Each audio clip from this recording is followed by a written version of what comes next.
Man dies after motorcycle collides with truck in Clarendon. Hi again and welcome. This is Links 007 TV News Report, and we'll be right back with the full and exclusive details to come. Welcome to Links 007 TV News Report, providing you with the best in local and international news updates.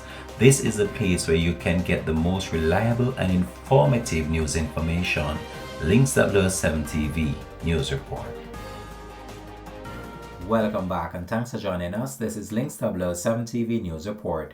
A motorcyclist died after he collided with a stationary truck on the Sandy Bay Main Road in Clarendon on Friday night. His identity has not yet been ascertained. A police report said that the man was traveling on his motorcycle when upon reaching the intersection of the Old Toll Road and the Sandy Bay Main Road, he slammed into the left rear of a truck parked in a blind spot. He received serious injuries and died on the scene. The police has since commenced an investigation. This has been Links 007 TV News Report. Thanks for watching.